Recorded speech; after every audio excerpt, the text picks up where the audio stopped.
In this lesson, we'll be learning about and practicing with number properties, which are sometimes referred to as properties of operations, meeting the requirements for TEKS 67D. Commutative, associative, distributive, identity, and inverse are the 5 properties we will discuss, review, and practice in this lesson. The commutative property applies to addition and multiplication. If I am adding, the order in which I add will not change my sum. If I am multiplying, the order in which I multiply will not change my product. So you can see 1 plus 3 has the same sum as 3 plus 1, as 2 times 3 has the same product as 3 times 2. And just to show it algebraically, if I were adding A plus B and they made C, well then of course B plus A would also make C. So long as my addends were the same, the order in which I added them would not change my sum. And once again, the same is true for multiplication. Commutative property says if I'm adding or multiplying, the order in which I add or multiply does not change the sum or product. The associative property applies to addition and multiplication. The associative property says the way in which 3 numbers are grouped when they are added or multiplied does not change the sum or product. So if I'm adding 1, 2, and 3, and I have them grouped like this, in parentheses 1 plus 2 plus 3. So 1 plus 2 is 3, plus 3 is 6. Well, if I simply had the same addends, but I shifted the grouping, instead of 1 and 2 being in parentheses, I put 2 and 3 in parentheses. 2 plus 3 is 5, 1 plus 5 is 6. It does not change my sum. And the same would be true if I were multiplying. If I had 2 times 3 times 4, and I had 2 times 3 in parentheses, 2 times 3 is 6, 6 times 4 is 24. Well, if I had 2 times 3 times 4, only this time the 3 and 4 were in the parentheses, 3 times 4 is 12, 2 times 12 is 24. My product has not changed. And keep in mind, again, using an algebraic example, A plus B plus C would still equal D, whether I had A and B inside the parentheses or B and C. When I'm adding 3 addends, how they're grouped will not change the sum. When I am multiplying 3 factors, how they're grouped will not change the product. This is the associative property. The distributive property applies to both addition and subtraction. If I am adding 2 numbers inside parentheses, which are also then going to be multiplied by a 3rd number, I can simplify this expression by distributing the factor of 4 to each of the numbers inside the parentheses and then adding. For example, order of operations would tell me the first thing I need to take care of is the parentheses. 2 plus 3 is 5, and 4 times 5 is 20. Or I could distribute the 4 to the 2, 4 times 2,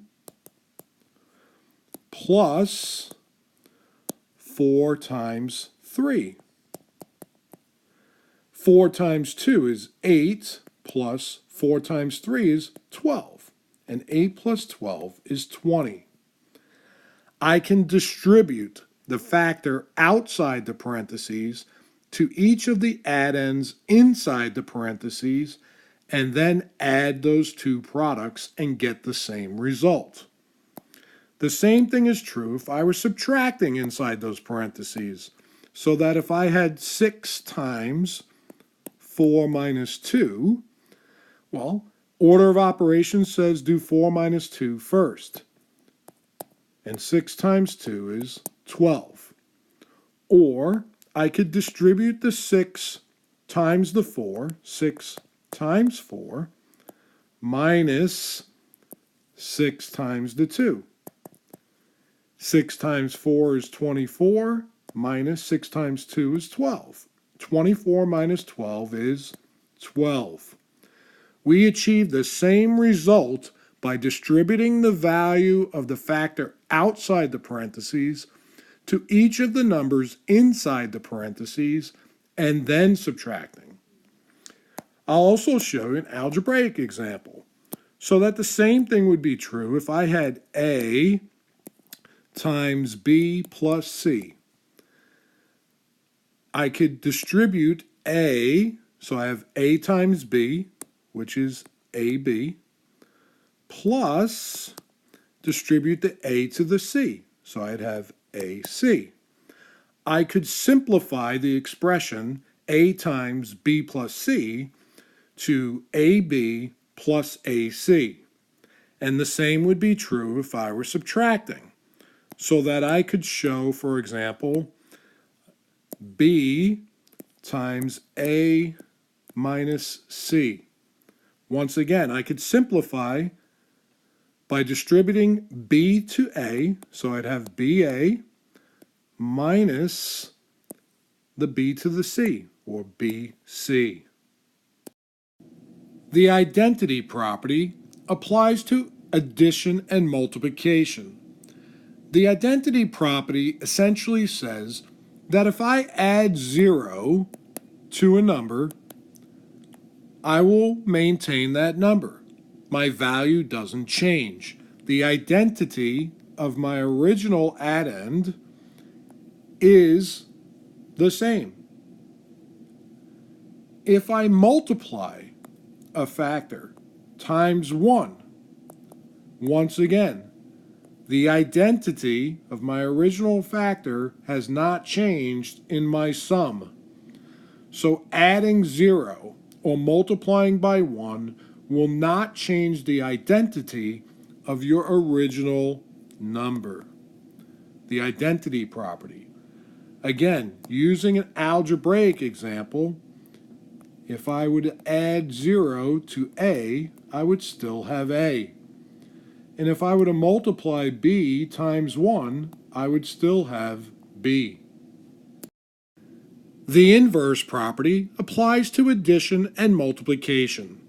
The inverse property says if I add a number and its additive inverse, what you know as its opposite. If I add a number and its opposite, I get 0. If I add a number and its additive inverse, also known as its opposite, I get 0.